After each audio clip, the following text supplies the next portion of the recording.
Ano ho ba itong XEC variant po ng COVID? Yes, Manong Ted. So itong XEC variant, pag may X yan sa una, ibig sabihin recombinant po siya. Ibig sabihin pinaghalo siyang dalawang lineage ng COVID-19. In this case, KS.1.1 at KP.3.3. Lahat po to ay Omicron. And meron pang isang subvariant ng Omicron na pangalan niya ay JN.1. Mga anak po ito ng JN.1. Ang feature po nito ay mukhang meron nga siya na naman itong mga maraming mutations na maaaring makapagpataas ng risk na paghawa. Ngunit yung sa mga bakuna naman, mukhang gumagana pa naman in terms of preventing severe disease. So, Doktor, hindi po tayo dapat mabahala dito? Well, ang COVID po kasi naman, continuous po yung ating community transmission sa kanya at continued po yung kanyang pag-mutate. So, sa ngayon, wala naman tayong dapat ikabahala in terms of wala naman itong pinapakita na mas mataas na risk ng severe disease or mas mataas na risk ng tinatawag na immune escape.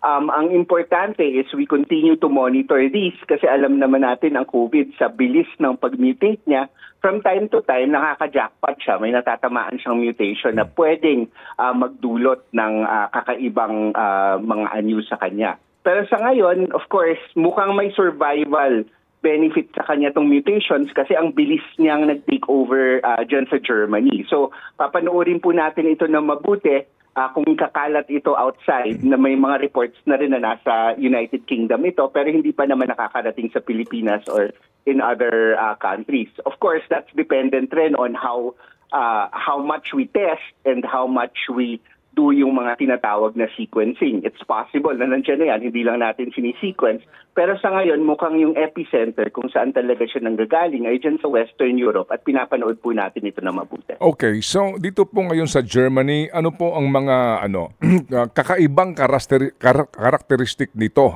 para lang po sa simpleng pag-unawa natin kumpara doon po sa mga unang variant na nakakahawa ng lubos at nakamamatay?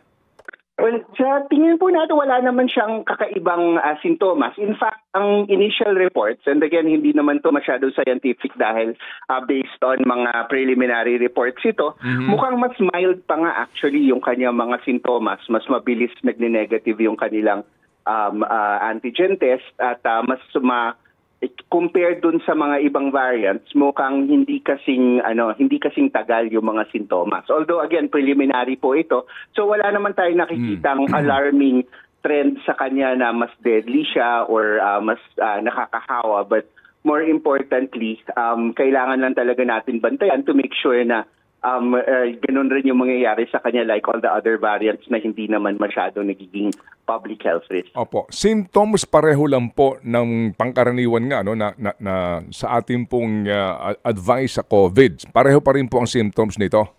Yes po. Parang ubo, sipon, parang trangkaso. Yung iba nawawala ng panlasa. Kung hindi ka po bakunado, ano po ang maaaring mangyari kung ito po ang variant ang tumama sa iyo?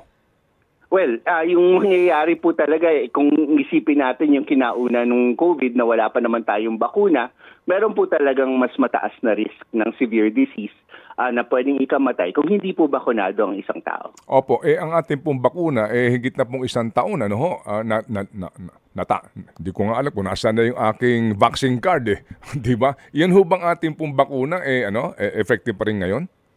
Yes, Manong Ted. Effective siya in terms of preventing against severe disease. Yung bakuna po natin, dahil sa dami ng mutations, hindi na siya ganun ka-epektibo in terms of preventing acquisition of disease, yung pagkahawa. Pero yung sa pag-severe disease, mukhang okay pa naman. Wala naman tayo nakikitang increase in number of deaths dito sa mga taong bakunado.